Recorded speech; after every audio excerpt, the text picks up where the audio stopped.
बहुत स्वागत। आप देख रहे हैं कहानी कुर्सी की। मैं हूं सौरभ आपके साथ। हर्षवर्धन त्रिपाठी जी, विजय त्रिवेदी जी, प्रोफेसर संगीत रागी जी, समीर चौगांवकर जी स्टूडियो में है।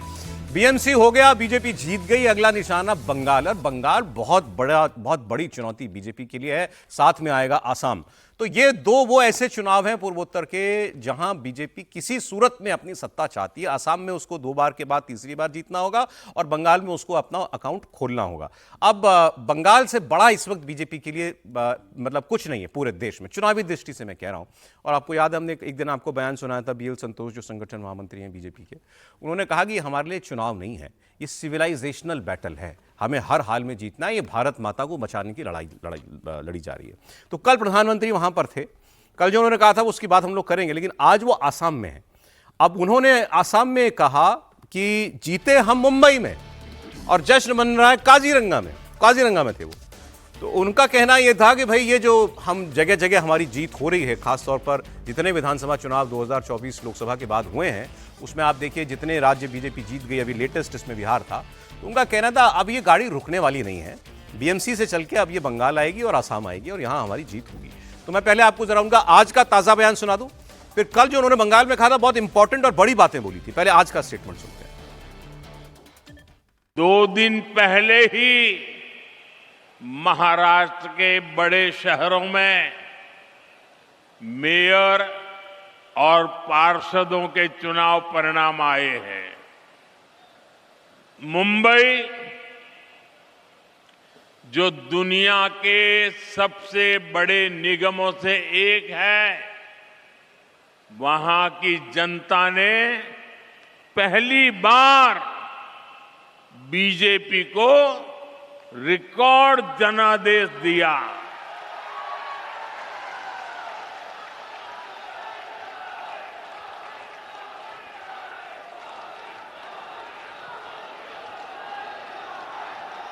देखिए, जीत मुंबई में हो रही है, जश्न काजीरंगा में मनाया जा रहा है। जश्न वाकई मन रहा है, क्या बात करेंगे। वैसे बता दूं आपको, असम के बाद प्रधानमंत्री फिर एक बार पश्चिम बंगाल जाएंगे, सिंगूर में। वहां वो 850 करोड़ रुपए की करीब की परियोजनाएं जो हैं वो लॉन्च करेंगे।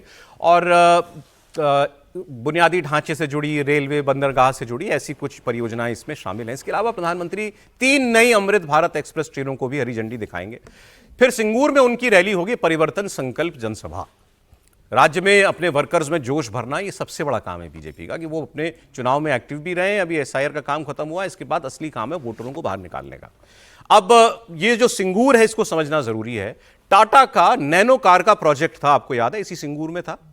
और इसका इतना विरोध हुआ था और ममता बनर्जी उस विरोध में शामिल हो गई थी, जिसके बाद इसको, रतन टाटा की बात याद कीजिए कि मैंने, नरेंद्र मोदी ने एक फोन पर मुझे ओके कर दिया था और मैं फिर इस पूरी फैक्ट्री को लेकर के चला गया था गुजरात। उसी सिंगूर में आज प्रधानमंत्री की जो है वो सभा होने वाली है। लेकिन प्रधानमंत्री बंगाल में कल जो बोले थे, उन्होंने कहा कि ये, और कल उनकी जो रैली थी वो मालदा में थी। मालदा पूरी तरीके से मुस्लिम डोमिनेटेड बेल्ट है और वहां पिछले दिनों कुछ हिंसा की घटनाएं भी हुई हैं। वहां उन्होंने कहा कि ये जो बंगाल में हमें दिखाई दे रहा है, ये घुसपैठियों का जो असर बंगाल में हो गया और डेमोग्राफी के ऊपर जो दिखाई दे रहा है, ये केवल ये ना समझें कि डेमोग्राफी बदल रही है तो आपके जीवन में क्या असर पड़ रहा है, ऐसा नहीं है। डेमोग्राफी बदल रही है तो सब कुछ बदल रहा है। डेमोग्राफी बदल रही है तो लोगों के रोजमर्रा के जीवन पर इसका असर पड़ रहा है। दंगे होते हैं प्रदेश के अंदर, तो उसके पीछे भी ये डेमोग्राफी बदलना है। लेकिन अच्छी बात ये प्रधानमंत्री ने कहा कि जेन जी को ये समझ में आ चुका है कि अब बंगाल को आगे ले जा सकती है तो बीजेपी।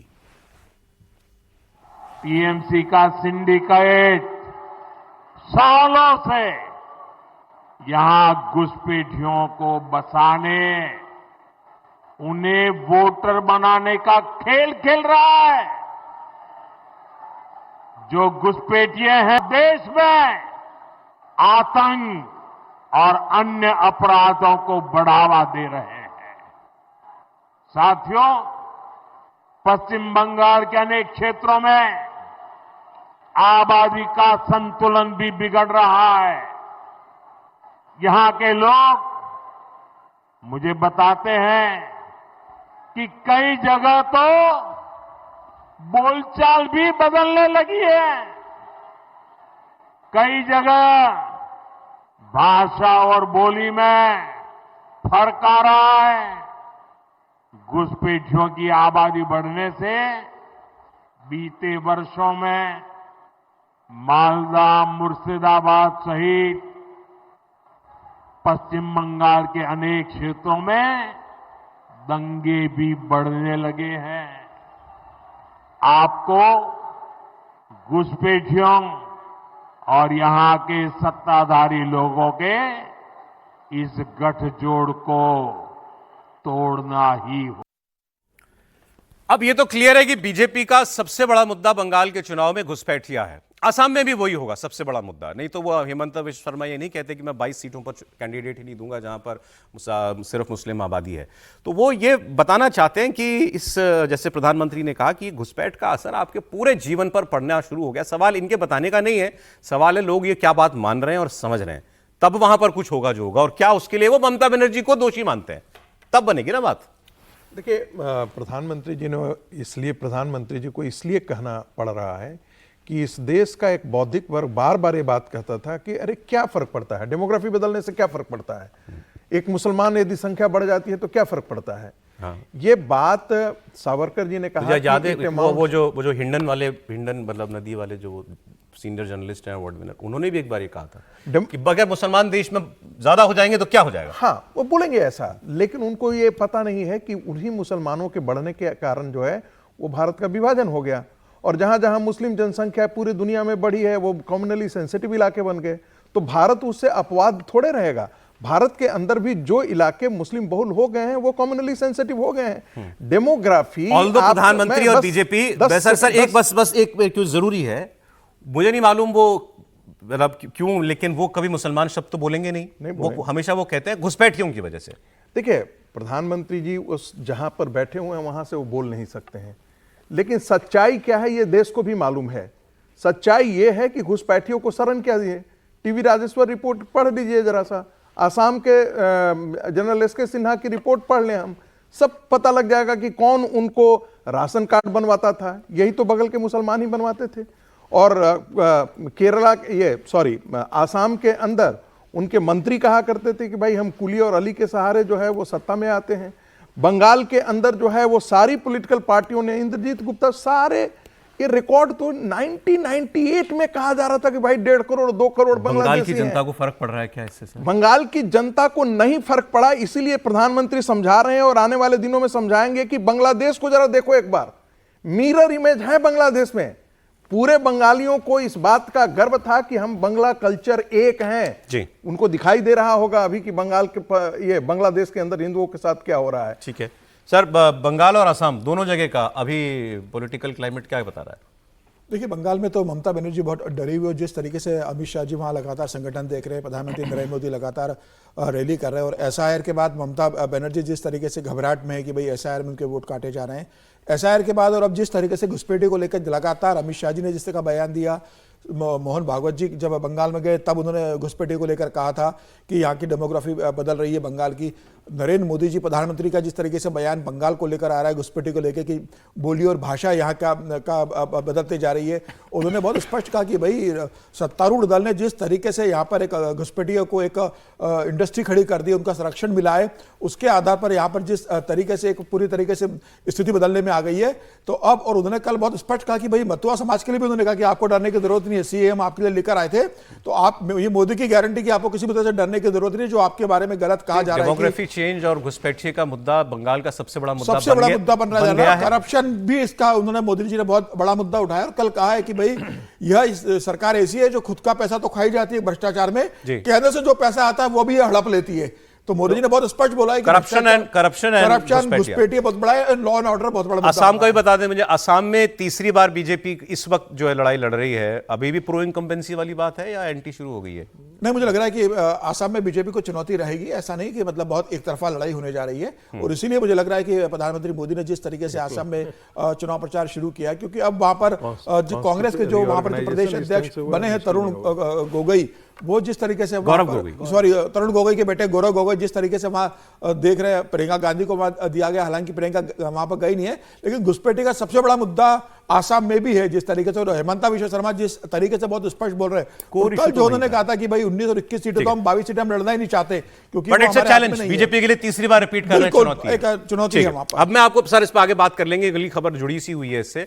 संघ प्रमुख मोहन भागवत जी का आपको नया ताजा बयान सुना दूं, मुंबई में है वो, और वहां उन्होंने कहा कि जब तक धर्म भारत को ड्राइव कर रहा है, मतलब जब तक भारत धर्म से चल रहा है, भारत विश्व गुरु बना रहेगा। अब पूछने वाले पूछेंगे भारत विश्व गुरु है क्या? अब फिर उन्होंने कहा कि भारत के पास जो आध्यात्मिक ज्ञान है वो दुनिया में किसी और के पास नहीं है। मोहन भागवत ने धर्म, सिर्फ धर्म नहीं, जाति को लेकर के भी अपनी बात रखी। उन्होंने कहा कि अपने मन से जाति व्यवस्था को मिटा दीजिए, 10-12 साल में इस जातीय भेदभाव को खत्म कर दीजिए। नरेंद्र भाई को, मुझको या हमारे जैसे अनेक लोगों को ड्राइव करने वाली एक ही शक्ति है। आपको भी वही शक्ति ड्राइव कर रही है।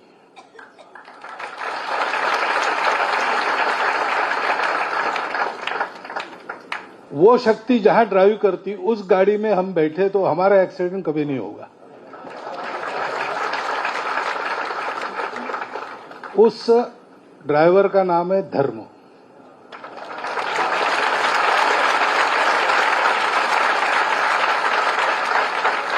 धर्म पूरे सृष्टि का ड्राइवर है।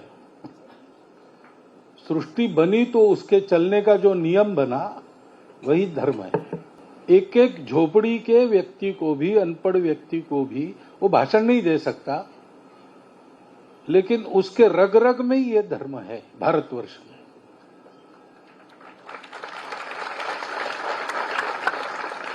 तो जब तक भारतवर्ष को धर्म ड्राइव करेगा, भारतवर्ष विश्वगुरु रहेगा। अब क्योंकि समीर जी ऐसा कहते हैं कि आरएसएस जो है वो एक एनजीओ है और वो उसका चुनाव से कोई लेना देना नहीं है और वो राजनीति में बिल्कुल उसका कोई रुचि नहीं रहती, समीर जी कहते हैं। मैं कंफ्यूज हूं कि जो और मोहन भागवत जी इतने अच्छे वक्ता हैं, इतने अच्छे वक्ता हैं, बहुत अच्छा, और शब्दों का जो उनका चयन होता है, तो कभी कभी जो ये कंफ्यूजन हो जाती है कि जैसे अभी जो उन्होंने बोला, ये आध्यात्मिक बात कर रहे थे या पॉलिटिकल बात कर रहे थे। अब उसमें से हमको समझना पड़ेगा, भाई धर्म सबको चला रहा है, वो एक नियम है, वो सब ईश्वर का नियम सबको चला रहा है, ये तो या तो इस तरीके से देख लीजिए। लेकिन फिर उन्होंने कहा कि नरेंद्र भाई को और मुझको धर्म चला रहा है, तो फिर थोड़ा लगा। त्रिपाठी जी नहीं, देखिए मुझे लगता है कि जो भी योगेश्वर कृष्ण को मानने वाले हैं उनके नीति दर्शन को समझते हैं, तो राजनीति और धर्म दर्शन ये अलग अलग नहीं होता है। ये एक ही से अलग अलग निकली हुई चीजें हैं। आप कह सकते हैं कि शाखाएं अलग अलग हैं। और जब वो ये कह रहे हैं कि धर्म ड्राइव कर रहा है, तो धर्म कौन सा है? धर्म जो दूसरे के ऊपर कुछ कब्जा न करना चाहे, दूसरे को पलटना न चाहे, दूसरे के ऊपर दबाव न डाले कि तुम मेरे जैसा रहो, तो ऐसा धर्म कौन सा है? और वो धर्म हिंदू धर्म है। इसमें कोई संदेह की बात थोड़ी ना है। ये कोई इफ बट वाला मसला नहीं। तलवार के बल पर किसी को कब्जा नहीं कर रहा है, किसी को प्रेम में फंसा के परिवर्तन नहीं करा रहा है, किसी को राशन देके, किसी को रुपया देके, डॉलर देके फंसा नहीं रहा है। तो मूल रूप से धर्म क्या है? धर्म मतलब जैसे जो मूल व्यवहार है वैसे चलने देना, किसी की इच्छा वो कुछ भी करे। तो इसमें जो भागवत जी करें बड़ा स्पष्ट है, हिंदू धर्म के अनुसार जब तक चलेगा तब तक भारत की ये प्रतिष्ठा बनी रहेगी। और जब हम देखते हैं आज, ठीक है आज तो कुंभ, महाकुंभ, माघ मेला सब चारों तरफ बहुत ज्यादा, हालांकि थोड़ा सा कुछ सरकारी लोग वहां खड़ा थोड़ा कम रखें। हम भी प्रयाग ही से आ रहे हैं, इतना भी भीड़ नहीं थी जितना 1.25 करोड़ नहलवा दिए। हम वहीं, हमारा घर है वहीं। 60 करोड़ कुंभ में ना लिया इतना नहीं, तब तो सचमुच पूरा यूपी पैक था। लेकिन ये कहना जरूरी है, सरकारी अधिकारियों को इस मुकाबले से थोड़ा बचना चाहिए, सरकारों को भी। 1.25 करोड़ नहीं नहाए हुए हैं। लेकिन मूल रूप से क्या है, जो लोग आ जा रहे हैं वहां, वो उसी धर्म की वजह से है। अगर एप्पल के संस्थापक की पत्नी वहां आकर मेले में आ जाती हैं तो किस लिए आती हैं? क्या उनको लगता है कि भारत कोई 30 नहीं 35 लाख करोड़ की अर्थव्यवस्था? नहीं, वही धर्म है। तो भागवत जी मूल रूप से वही कह रहे हैं। और विश्व गुरु ये कोई वो वाला शब्द नहीं। विश्व गुरु मतलब ज्ञान, ध्यान, अध्यात्म, त्याग, दर्शन, योग, और तो उसके लिए तो धर्म ही जरूरी है। तो ये धर्म से सब जब सब ड्राइव हो रहे हैं, उन्होंने अपना भी नाम लिया, मोदी जी का भी नाम लिया, तो इससे बंगाल का काम हो जाएगा? प्रयास तो यही इनका, मतलब भाजपा का प्रयास तो यही है ना। वो तो वही तो बता रहे हैं लगातार। अब काम होगा कि नहीं होगा, ये तो कितना धर्म के साथ चलेंगे तो बंगाल की जनता तय करेगी। सर, पॉलिटिकल भाषण था कि आध्यात्मिक भाषण था? नहीं, मैं तो हमेशा इसमें आपत्ति करता हूँ कि यदि पॉलिटिकल है तो इसमें क्या आपत्ति है। ये तो संघ के लोगों को आपत्ति होती है कि वो कहते हैं बार बार कि पॉलिटिकल ऑर्गेनाइजेशन नहीं है। एक डेमोक्रेटिक, दुनिया के सबसे बड़े डेमोक्रेटिक कंट्री में पॉलिटिकल होना अपराध नहीं है, मैं इसको नहीं मानता। और यदि संघ भी पॉलिटिक्स की बात कर रहा है तो भी कोई अपराध नहीं है। वो करके नहीं कर मानते, इसमें अपराध है। मतलब वो कोई बोध है ऐसा कि गिल्ट वाला कि जो होना चाहिए। मुझे कोई नहीं लगता, यदि वो पॉलिटिकल बात भी कर रहे हैं मोहन भागवत, तो क्या आपत्ति है। सब लोग पॉलिटिकल बात कर रहे हैं ना, हम बैठ के बात कर रहे हैं, वो लोग कर रहे हैं। हम तो कह रहे, लेकिन कहा ये जाता है ना कि वो पॉलिटिकल बात नहीं करते। हाँ ठीक है, लेकिन पॉलिटिकल बात तो है ही। धर्म है तो नरेंद्र मोदी भी हैं और मोहन भागवत भी है, तो ये पॉलिटिकल बात नहीं है। और धर्म का मतलब मुझे नहीं पता, मोहन जी ने ऐसे ही कहा कि हिंदू धर्म की बात की है, क्योंकि वो तो सब धर्मों की बात करते हैं। कि केवल हिंदू धर्म से धर्म चल रहा है, ये भी मैं नहीं मानता कि ऐसा ही हो रहा है। धर्म के रास्ते पर चलना सबसे बेहतर बात है। धर्म को जैसे जो लोग डिफाइन कर रहे हैं, जैसे मोहन जी बहुत अच्छे से डिफाइन करते हैं, मोहन जी बहुत अच्छी बात करते हैं, उनसे ही बहुत सारे लोग संघ में डिफर कर रहे हैं आजकल। तो अच्छा, संभाजीनगर में मोहन जी बोल रहे थे सर, ये तो एक भी शब्द ऐसा उन्होंने राजनीति से प्रेरित बताया है क्या कि राजनीति का जिक्र करा हो? एक भी शब्द बता दीजिए उनके संभाजीनगर के स्पीच मोदी में। जी की बात तो वही लाए ना, उन्होंने कोई राजनीतिक की बात तो वही लाए। मोदी जी क्या है, प्रधानमंत्री हैं, तो राजनीतिक ने है ना। तो क्या हो गया, तो वो सबका जिक्र करते हैं। उन्होंने मोदी जी का जिक्र भी कर दिया कि देश का पंतप्रधान भी धर्म के आधार पर चल रहा है, मैं भी धर्म के आधार पर चल रहा हूं। लेकिन पूरे स्पीच में कहीं भी उनका राजनीति से प्रेरित वक्तव्य नजर नहीं आया। उन्होंने बहुत स्पष्ट कहा कि भाई धर्म जब तक आप अपना मानोगे। धर्म, मैं ये बात कहता हूँ, राजनीति की बात करने में डिफेंसिव होने की क्या बात है, इसमें कौन सा पाप है? मोहन जी ने बहुत स्पष्ट कहा कि भाई राजनीति भी तो धर्म है। राज्य धर्मनिरपेक्ष हो सकता है, लेकिन व्यक्ति तो धार्मिक ही होगा। व्यक्ति धार्मिक होगा, राज्य धर्मनिरपेक्ष हो सकता है। तो उन्होंने कहा कि भाई ड्राइवर तो धर्म है सबको चलाने वाला, संचालन शक्ति तो धर्म है। चले, वो धर्म के ऊपर बोल रहे थे। एक लाइन आपकी आ जाए, फिर अगली खबर बताता हूँ। मैं बोलूं? हाँ बोलिए। बहुत सीधी बात वो कह रहे हैं कि भाई पूरी दुनिया को, पूरे ब्रह्मांड को धर्म ही चलाता है। ठीक। और मुझे जो चला रहा है और नरेंद्र मोदी को चला रहा है, वह भी धर्म ही चला रहा है। हम जो कुछ कर रहे हैं, it is something which destiny has stored for मी।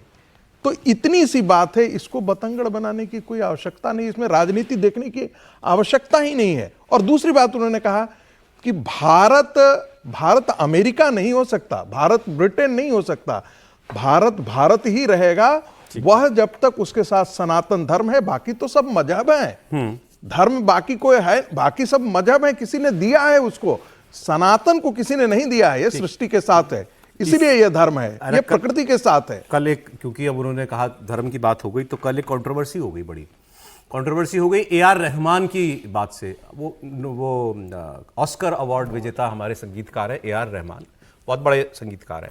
और उन्होंने एक इंटरव्यू में ये बातें कही कि 8 साल से मुझे बहुत कम काम मिल रहा है। फिर उन्होंने कहा, इसकी जो वजह उन्होंने बताई, उस पर हुआ विवाद। उन्होंने कहा कि एक तो ये कि नॉन क्रिएटिव लोग जो है वो आजकल फिल्में बनाते हैं, सारी इंडस्ट्री में उनका बोलबाला है, कंपनियों का बोलबाला हो गया है, तो उनको नहीं फर्क पड़ता कि मुझे ए.आर. रहमान चाहिए कि मुझे कोई और चाहिए। वो एक ए.आर. रहमान के बदले में 5 संगीतकार रख लेता है और कहता है तुम एक गाना 5 लोग मिलकर बनाओ। लेकिन इसके साथ साथ उन्होंने कहा एक वजह तो ये है, दूसरा इसमें कुछ कम्युनल एंगल भी है। यहां हुआ विवाद, जब उन्होंने कहा कुछ कम्युनल एंगल भी है। बहुत डिटेल में नहीं गए, लेकिन इतना बोले, उनके कहने का मतलब यह था कि मुसलमान हूं क्या, इसीलिए मुझे काम मिलना बंद हो गया, ऐसा मैं बातें सुनता हूं। मैंने सामने तो नहीं देखा, लेकिन मैं ऐसी बातें सुनता हूं कि इंडस्ट्री में अब धर्म जो है देखकर काम दिया जाने लगा है, ऐसा उनका आशय था। तो इस पर खूब विवाद हुआ। जावेद अख्तर बोले मैं तो इसी इंडस्ट्री से हूं, बॉलीवुड में कहीं कोई धर्म भरम वाली बात नहीं है, यहाँ तो केवल जो फनकार है वो फनकार है, जो अच्छा काम कर सकता है उसी को लोग मौका देते। तो ए.आर. रहमान से अच्छा काम तो कौन करता है? लेकिन वो कह रहे हैं मुझे 8-10 साल से काम ही नहीं मिल रहा। शोभा डे मशहूर लेखिका हैं, ऑथर हैं, उन्होंने भी इस पर बयान दिया। वो मुंबई में रहती हैं और वो बहुत बॉलीवुड को बहुत नज़दीक से जानती हैं। उन्होंने कहा बड़ा खतरनाक बात ये कह रहे हैं रहमान साहब, और उनको इतनी ऐसा कोई स्टेटमेंट नहीं देना चाहिए, क्योंकि खास तौर पर मुंबई फिल्म इंडस्ट्री में ऐसी कहीं कोई चीज़ मैंने नहीं देखी कि धर्म देखकर कोई किसी को काम देता हो या ना देता हो। ये बहुत डेंजरस कमेंट है और I don't know why he is made it, you should ask him. पर मैं बॉलीवुड को देख रही हूँ 50 साल से, और if I have seen any place which is free of any kind of communal tension, it is Bollywood. आप में टैलेंट हो तो आपको चांस मिलेगा, आप में टैलेंट नहीं है तो there is no question of religion being a factor कि आपको चांस नहीं दे रहे हैं। सो what he's saying, he's such a successful man, he's such a mature man. He should not have said it. Maybe he has his reasons. आपको उनसे ही सवाल ये पूछना पड़ेगा. शोभा डे ने जो कहा बड़ी खतरनाक बात वो कह रहे हैं, और ए आर रहमान जैसा आदमी कह रहा है जिसके पीछे पूरी दुनिया लगी रहती है कि ये मुझे अपना टाइम दे दे, वो कह रहा है मुझे काम नहीं मिल रहा 10 साल से. देखिए बॉलीवुड में तो यदि ऐसा होता तो दिलीप कुमार की तो स्थिति नहीं होती ऐसा. दूसरी बात, हाँ सुपर स्टारडम. उससे ज्यादा ऐसे कई संगीतकार हैं जिनको अपना अपना वजूद खोना पड़ा है खान ब्रदर्स के कारण, खान गिरोह के कारण, दाऊद गिरोह के कारण. ये सब कोई जानता है, मुझे नहीं मालूम है, हमने तो जो पढ़ा है वही मैं बोल रहा हूं. मेरे पास भी कोई फर्स्ट इंफॉर्मेशन हो ऐसा नहीं है, लेकिन ये हम सब जानते हैं कि किस अभिनेत्री को आगे प्रमोट करना है, किसको नीचे करना है, किसको काम देना है, किसको काम नहीं देना है. कम्युनल देखकर है ना? कम्युनल नहीं है ना. नहीं कॉमनल है. कैसे नहीं है? ये कैसे है कॉमनल नहीं है कि भाई एक संगीतकार को हम प्रमोट कर रहे हैं, चूंकि वो प्रो बीजेपी है, प्रो राइट विंगर बात करता है, तो उसको काम देना ही बंद करा दें. क्या सोनू मलिक के साथ ऐसा नहीं हुआ है क्या? एक और एक सोनू निगम के साथ आजान पर कभी कुछ स्टेटमेंट दिया, तो उनके साथ क्या किया मुंबई की फिल्म इंडस्ट्री ने, और कौन लोग उसमें शामिल थे? ऐसे एक नहीं, ऐसे दर्जनों उदाहरण हैं. आप जाकर के उनसे बात कीजिए तो कहा जाता है कि भाई मुंबई के यदि खान ब्रदर्स, सलमान खान और शाहरुख खान के यदि आप क्लोज नहीं है तो आप अपना भविष्य ही नहीं देख सकते हैं. ऐसा दाऊद गिरोह के बड़े लोग हैं, उनकी इन्वेस्टमेंट अब सर ये तो कौन जाने, लेकिन उन्होंने एक और बात कही स्टेटमेंट में. उन्होंने छावा फिल्म का जिक्र किया. छावा फिल्म आपको मालूम है अभी संभाजी महाराज पर बनी थी ना. संभाजी महाराज पर बनी थी. कंगना रनौत ने उनको जवाब दिया है और बहुत अच्छा जवाब दिया है. तो उन्होंने कहा कि वो मुझसे कह रहे थे कि मैं उनका फिल्म में संगीत दूं, तो एक तो वो अपनी बात को कॉन्ट्राडिक्ट कर रहे हैं. उन्होंने कहा वो मेरे पीछे पड़ गए, आप ही दे सकते हैं इस फिल्म का म्यूजिक, छावा जैसी फिल्म का. लेकिन फिर उन्होंने छावा को क्रिटिसाइज भी किया. उन्होंने कहा कि ये बिल्कुल एक प्रोपेगेंडा फिल्म थी और ये बड़ी खतरनाक चीज़ें हो रही हैं हमारी इंडस्ट्री के अंदर. ऐसी फिल्में जो बन रही हैं कि भाई खलनायक जहाँ दिखाएंगे तो फिर वो उसमें उर्दू अरबी के शब्द डालना, तो मतलब बिल्कुल वो एक स्टीरियोटाइप करने की कोशिश की जाती है मुस्लिम समाज को. ऐसी फिल्में बन रही हैं देश में. अभी जो सबसे बड़ी फिल्म है जिसने करोड़ों का कारोबार कर लिया है, धुरंधर, उसका जो सबसे, जिसको कहते हैं कि जिस गाने पर हर कोई नाच के रील बना रहा है, उसको कोई बोल नहीं पाएगा क्योंकि वो बहरीनी सॉन्ग है. भारत का उर्दू, हिंदी, अंग्रेजी, फारसी सब छोड़ दी, बहरीनी सॉन्ग है. एक रैपर का सॉन्ग है वो, जिसको उसमें डाला गया है. इसका सीधा सा मतलब है मैं भी खुश हूं, तुम भी खुश रहो, मैं भी मस्त हूं, तुम भी मस्त रहो, मेरे पास आओ, मतलब कुछ उस तरह का है उसका. लेकिन उसकी जो बोल है वो तो हम लोग बोल भी नहीं पाएंगे. अब ये मैंने क्यों बताया? क्योंकि रहमान बेईमान है, बड़ा बेईमान है. इतना बड़ा बेईमान रहमान निकलेगा ये कल्पना नहीं की जा सकती थी. जिस देश में हर कोई खड़ा हो जाता है मां तुझे सलाम गाते हुए, उसमें ये बेईमान ये बात कर रहा है. अजहरुद्दीन आमिर खान से लेकर ए आर रहमान तक, जब इनका कुछ लगेगा कि अब कुछ नहीं करना है तो प्रोपेगेंडा करे. किसी की बीवी कहती है भारत छोड़ के चले जाए, किसी को कहा जाए कि हमको क्रिकेट में नहीं खेलने दिया गया जो खुद कैप्टन रहा हो. जिस आदमी को दुनिया भर में भारत की म्यूजिशियन की वजह से प्रतिष्ठा मिले, वो बेईमानी कर रहा है. ये रहमान बेईमान है. कम्युनल होना उसका दूसरा पक्ष है, क्योंकि इनको जब कुछ नहीं सूझता है तो यही बात करते हैं. ठीक है. और क्या फिल्म इंडस्ट्री में क्या मुस्लिम है उनको आज उनको काम नहीं मिल रहा है या आज वो मजे नहीं कर रहे? और इसी में एक और चीज जोड़ दूं, फराह खान तो यूट्यूब पे वीडियो बनाकर, मतलब मुझे कहना चाहिए मैं तो बड़ा प्रशंसक हूं फराह खान का. वो तो एक ग्रुप चलता था शाहरुख खान फराह वो सब, लेकिन वो तो यूट्यूब पे करेगी इतना तो मैंने किसको नहीं कमाया. लेकिन रहमान बेईमान. अच्छा चलिए, अच्छा ठीक है.